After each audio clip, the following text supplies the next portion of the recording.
you've ever been to West Virginia, I should probably say West Virginia, but I don't really know how to say that smarter than that. So if you've ever been to West Virginia or East Kentucky, you know that the scene looks something like this. It's beautiful. There's rolling green hills, misty mountains, there's trees, and it's one of these scenes that, I wish that sometimes we could just snap our fingers and be transported there, because when you sit before a scenery like this, it just fills you with peace in your heart, doesn't it? And when you sit before scenes like this, you're just reminded about how good God is and his peace that rules in your heart. Now, this scene, particularly, this area of the country, from the period of around 1860 to 1900, didn't have a lot of peace. Because there was this famous family feud called the Hatfields, and everyone knows, it's famous. These are the Hatfields. Looks like a friendly bunch. Not a one of them is smiling, and photography wasn't that common back then, but when they finally came to take a picture, almost all of the men in the family decided that the one thing that they would show in front of their chest was their gun. I have never thought on Easter, let's gather for a family photo and let me bring my rifle to take a photo on Easter, but this is the kind of environment that they grew up in, and so they come, and this is the Hatfields. Now, this rivalry started in around 1860. And there's some discrepancy about how it started, but they think it happened during the Civil War when one of them was murdered by another.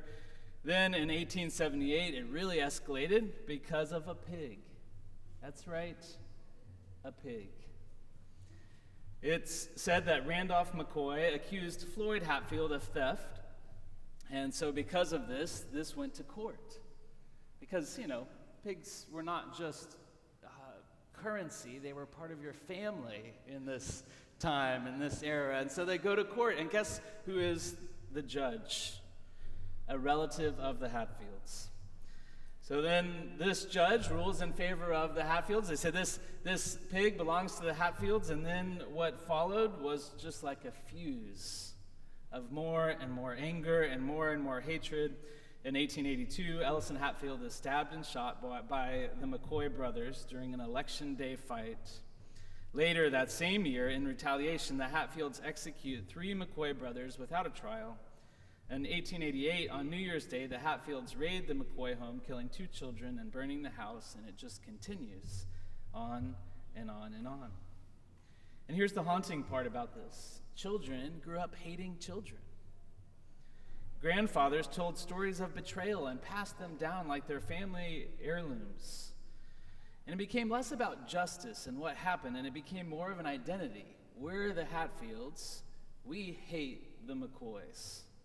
Or we're the McCoys, we hate the Hatfields. No questions asked, just retaliation on repeat. And I tell this story to tell what is possible when we let our anger go unchecked. When we allow bitterness and anger to rule in our heart, it is very possible for this to be a story, maybe not as extreme, but that happens in our hearts and our lives. And so we're going to look at a passage today in Matthew chapter 5, but there's a big question that we've got to begin to ask ourselves before we open the text.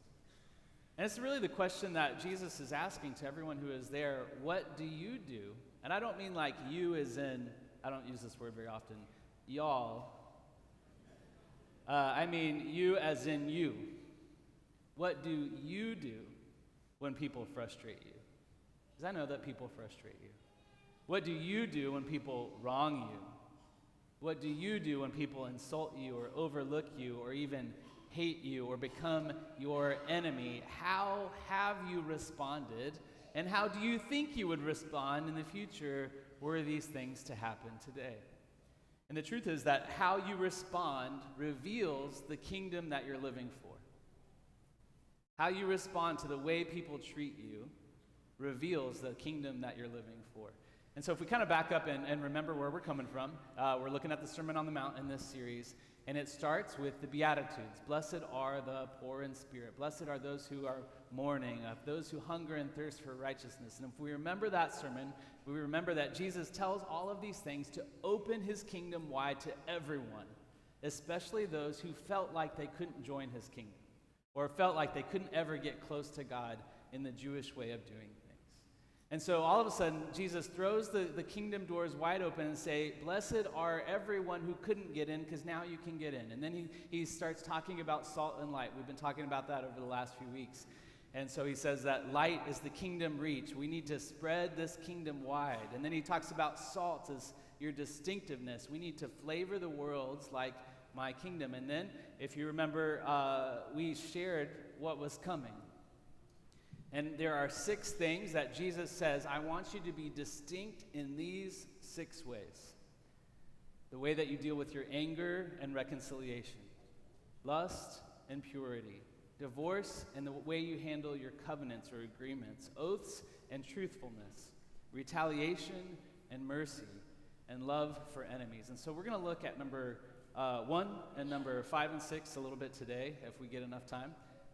Because how we treat others and we respond to others who treat us poorly determines whether we're going to be distinctive or not in this world that we live in. And so let's look at this in Matthew chapter 5, verse 21.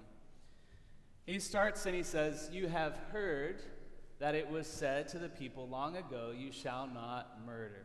And anyone who murders will be subject to judgment. And so we start out and I've got questions. This is just how my mind works is, well, where have they heard it said? And when was it said? And who said it? And of course, if you kind of trace those things down, you start to realize, okay, it's talking about the law. Long ago, the law was written and it was preached to people. People didn't have scrolls. They couldn't open a Bible when they were in the synagogues, and so they just listened. And so Jesus says, you have heard it said.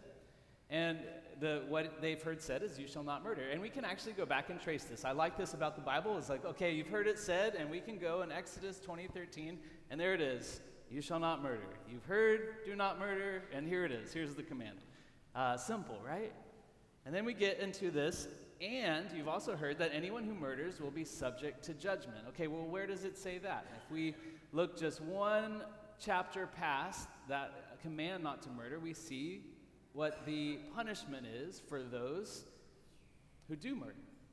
Anyone who strikes a person with a fatal blow is to be put to death. All right, that's death penalty right there. And so we see this happen, don't murder, and if you do murder, here is the punishment.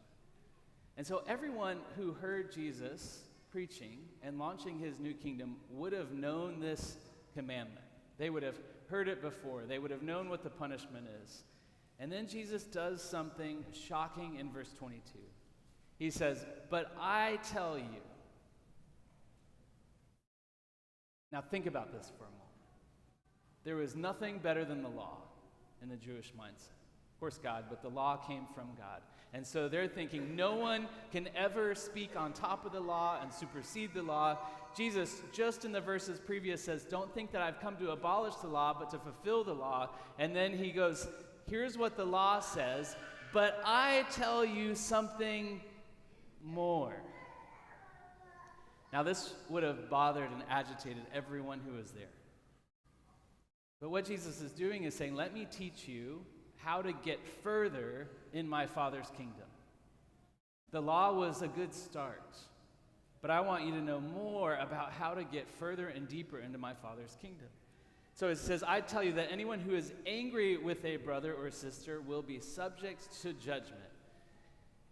Now, all of us in this room just felt the bar raise a little bit, right? I don't know about you, but it's pretty easy for me to go throughout life and not murder anyone. It's just not something that I struggle with. Maybe some of you are like, yeah, but when I'm driving, I want to murder everyone who gets in my way. And then but I'm chill. I'm on the way home. It's fine. Get in front of me. Go. So that's not a struggle for me. But anger, well, it's pretty hard to go throughout life and not deal with anger on some way, shape, or form. And so Jesus says, but I tell you that anyone who is angry with a brother or sister will be subject to judgment. Well, what kind of judgment? It's another one of those questions I have. And the idea here is what we see Jesus unfold as he is bringing it to different courts. And so if you just kind of hold this in your head for a moment, this is sort of like a local judgment. The judgment of your police or your city town hall, sort of the same kind of thing. And then he continues on. He says, again, anyone who says to a brother or sister, raka, which means empty-headed. Not the biggest insult in the world, is it? Some of you are like, well, if they're empty-headed, I might as well call them that, you know? But he says, anyone who says of a brother or sister, they're empty-headed is answerable to the court. Now, what court is he talking about? Well, he's talking about the Sanhedrin, which is like the supreme court of the Jewish community. Now, can you imagine in our country that anytime someone is insulted, that it rises to the level of the Supreme Court? How busy do you think the Supreme Court would be? For everyone who says an insult like empty-headed or worse, I mean, there would be no room. And so Jesus is painting a picture that is kind of ridiculous in a way. Okay, it's the same as cut your hand off if it causes you to stumble. There's some hyperbole going on. He's very serious about it, but he's using hyperbole to make a point. And anyone who says, you fool, the word in Greek is moros, which is where we get our word moron from, which is not really a hard stretch.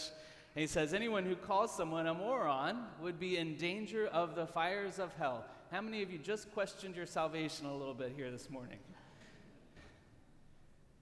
And so there's something happening here, but it doesn't quite make sense. Jesus says, God's kingdom is wide open to all. You need to be salt and light. But by the way, if you've been angry, if you've insulted people, then you're in danger of the fires of hell. Is he immediately withdrawing this wide open kingdom that he started with? Well, no, Jesus isn't contradicting himself at all. We just have to understand a little bit more of what's happening. And so the judgment part is sort of the local authorities. The court or Sanhedrin is a bigger authority. And we get to the fires of hell, which is the word Gehenna, which means this place of judgment within their world. It was sort of a trash heap. It smelled terrible, but it's where they thought the final judgment would happen. Then it's an even bigger court, which is God's ultimate court. And so what he's saying here is your anger, your insults, your bitterness, your rage are a big deal. We don't just let those go untouched. And so Jesus uses hyperbole and escalating courtroom imagery to show this. Anger and insults aren't harmless. They are heart-level violations in God's kingdom. In other words, they have no business being on the lips or the mind or the heart of a Christian. He's not exaggerating this to condemn us, okay? Because he knows our hearts. And he's not excluding us from his kingdom because we have dealt with anger or deal with anger. But he's trying to reveal how radically different he expects the children of his kingdom to truly be. Does that make sense? And so, in other words, we're called to this different standard. Jesus isn't canceling grace. His words about judgment and the Sanhedrin and Gehenna aren't meant to crush you, but to awaken you to your own anger and bitterness and language. He's not expecting perfection in your anger. He's calling you to live differently in a world full of rage, and we certainly see this world full of rage that we're in. The goal isn't guilt. The goal is self-control and transformation. And so essentially, if I could boil it down into one phrase, people in my kingdom will refuse to let anger do their thinking. Now that's a big deal, isn't it? What makes you angry? We all have different things, don't we? For some of you, it's traffic. Some of you I've ridden with, it's traffic. Someone cuts you off and all of a sudden you're angry. For some of you, it's being disrespected. It just lights this fuse for you, and all of a sudden you just are ready to lash out at anyone around you. For some of you, it's being ignored or overlooked in work, relationships, friendships. Maybe it doesn't matter. Being misunderstood. When your motives are assumed to be something other than what they are, it makes you angry. Or unmet expectations. When people don't do what you hoped they would do, or what you planned for them to do, or maybe what they even said they would do, and they don't do it. This is one that bothers me. Is like, you said you were going to do it, just do it. Being betrayed or lied to, broken trust, these things make us angry. Criticism, especially when it feels undeserved. Lack of control, when things don't go your way and you can't control it. It isn't going to be perfect, and you have to deal with it.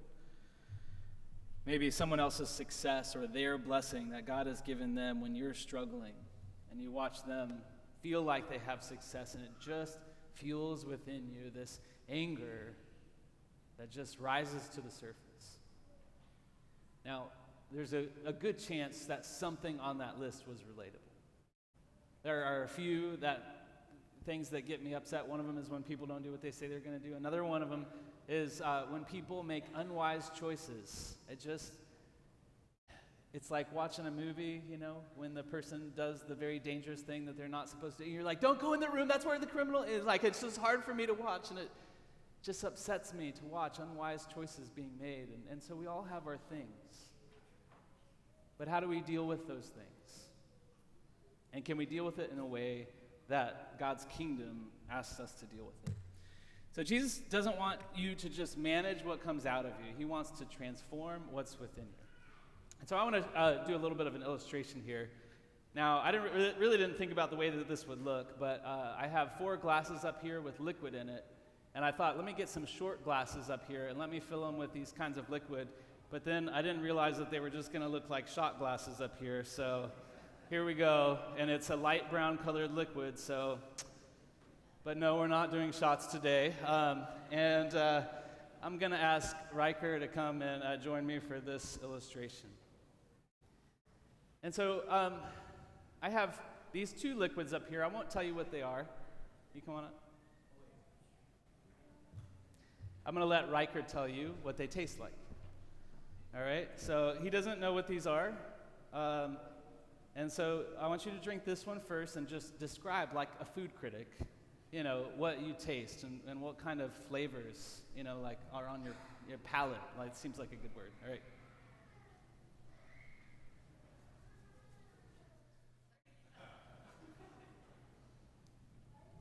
All right, describe it. Let the audience experience it. It's like honey, almost. It's like honey almost. Like sweet? Very sweet. Too sweet.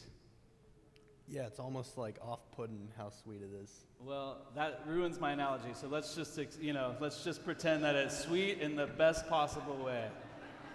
Best possible way. All right. Also, I wasn't expecting you taking that big of a gulp, but well done on that. All right, this next one. What's it smell like? Maybe we'll just start there. I have to drink this? Well, yeah.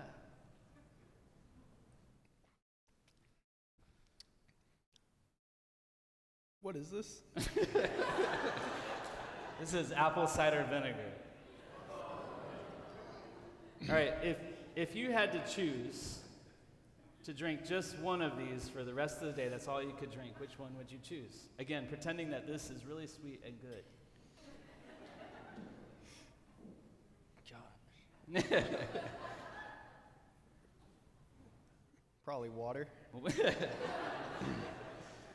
This one, though. Probably this one, yeah. Well, thanks, Riker. Let's give Riker a round of applause for this.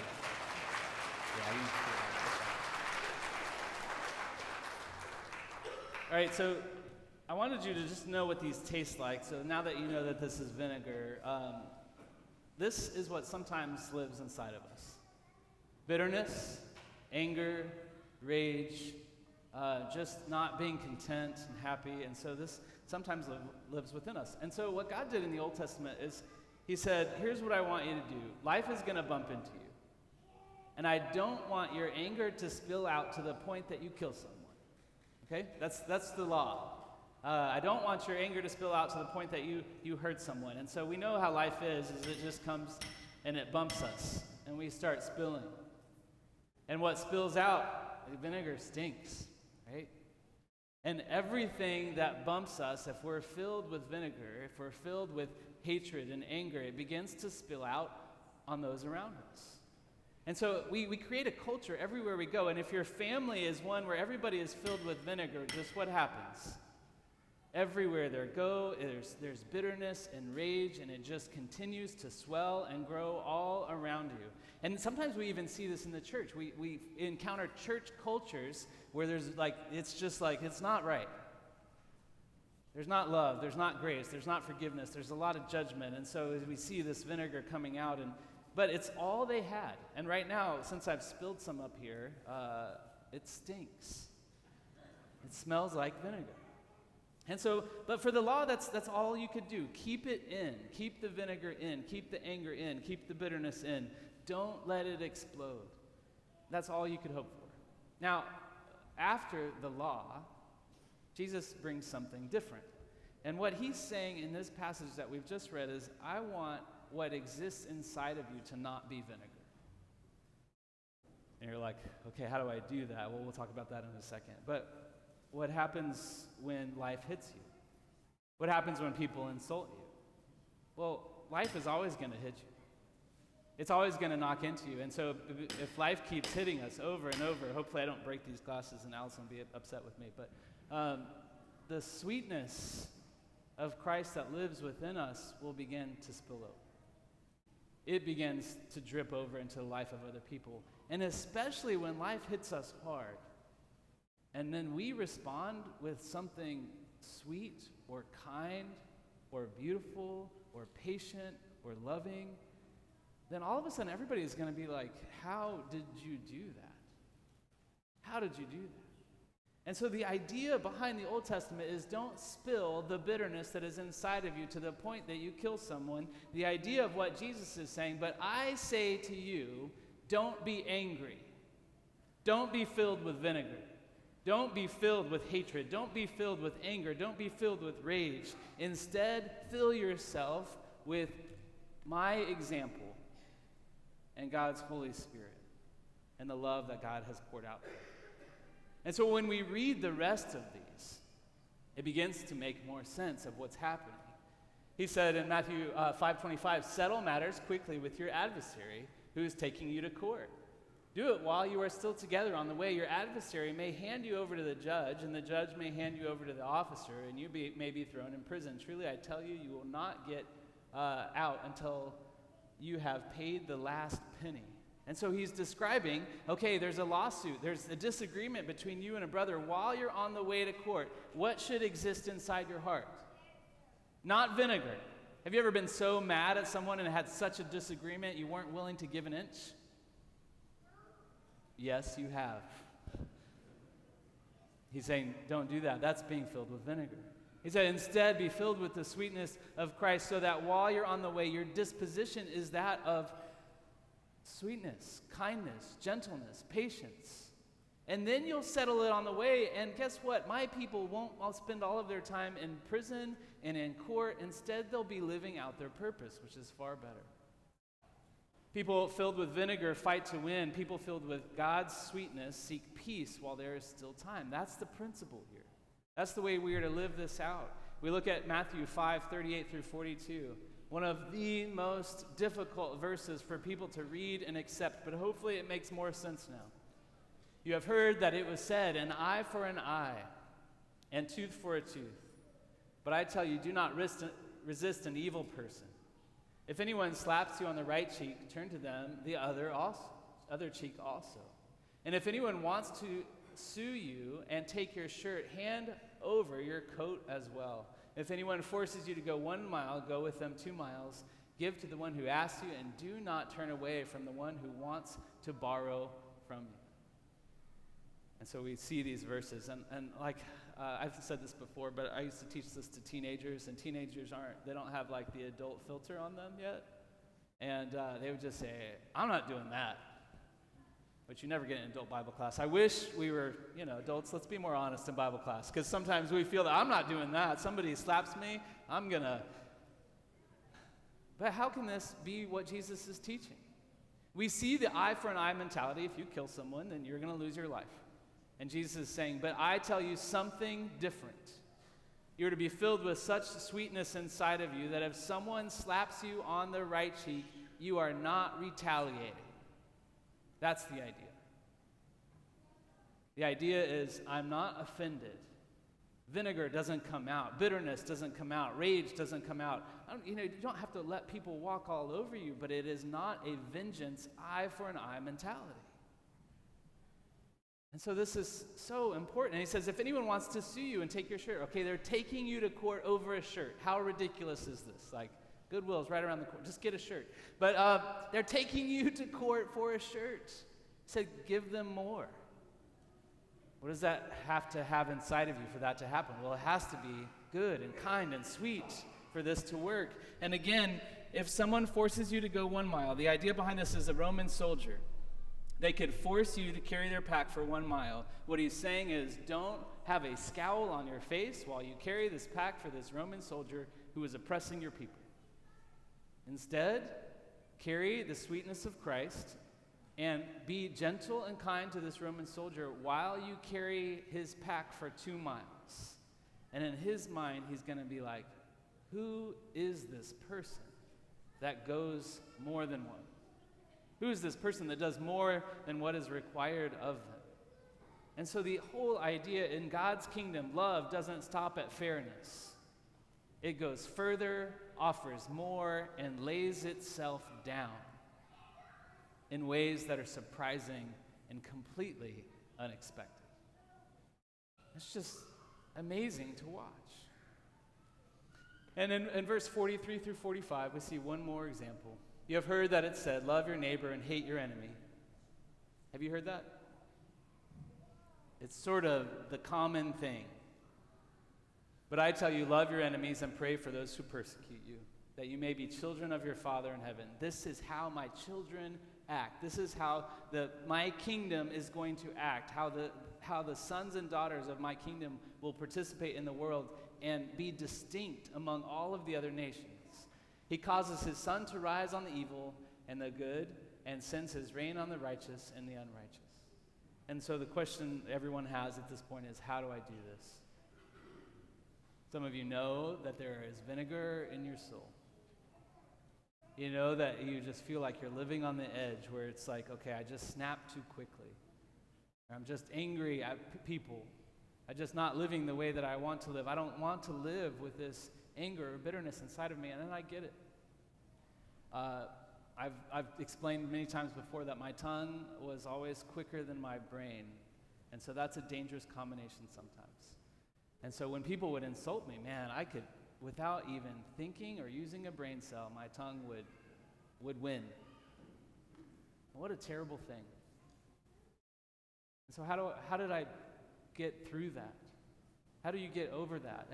And a lot of times the tongue is responding to protecting your pride, to protecting your greatness, who you think you are, how you think you should be treated, what you think you deserve.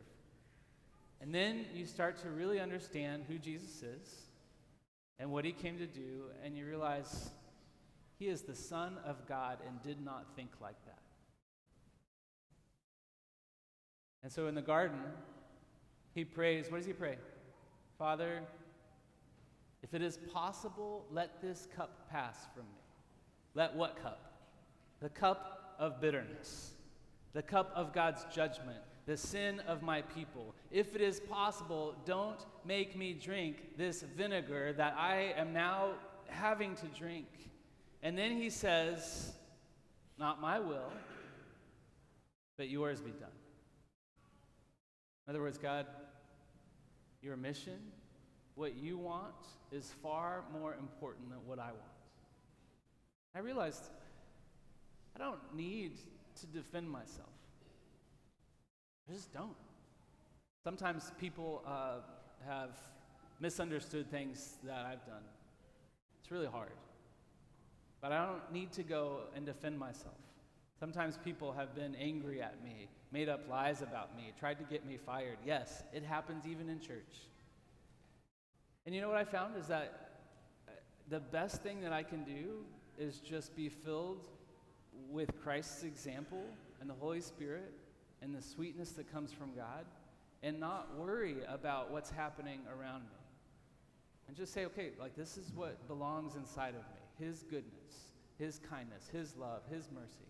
And when people say, well, you know, people say this sometimes, they'll say, you know, Joel, so-and-so doesn't really think that much about you. Like it's news, you know? Like, it's okay. I don't really think that much about me either, because I am not claiming to be someone great.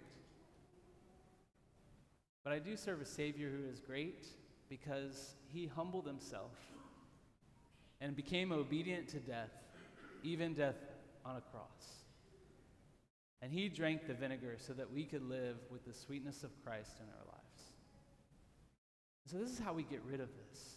This is how we deal with this. He hung on the cross so that his blood would forgive us, so that we wouldn't have to walk in this way anymore, so that we could walk in this world living in the Holy Spirit, living with forgiveness, living inside of his kingdom, with his kingdom doors wide open. And although we'll have moments of anger, and I still do, they don't last for more than a few hours or more than a day, because of what Jesus was able to fill me with. I don't have to be angry anymore. I don't have to be bitter anymore. He has filled me with his goodness. So as we think about this, you can cling to your anger. Some of you are white-knuckling right now. You're like, yeah, but you don't understand. I do. I do. But you can cling to your anger or you can cling to Christ. But your hands are not free for both. And so just like Joshua did, as they were entering the promised land, I'm going to ask you to do the same. Choose today what you're going to hold on to. Do you want so badly to hold on to your bitterness, rage, and vinegar because you feel right when you do? Or are you ready to let go of those things and hold on to the grace that God has given you to live in love and peace and kindness for all that you'll encounter? Make your choice today. If you need our prayers to conquer this anger or bitterness in your life, then come forward. If you need to be baptized into Christ, then come forward while we sing to our great and glorious God who has given us every gift to conquer all of our anger, all of our bitterness, and all of our pain. Let's stand and sing.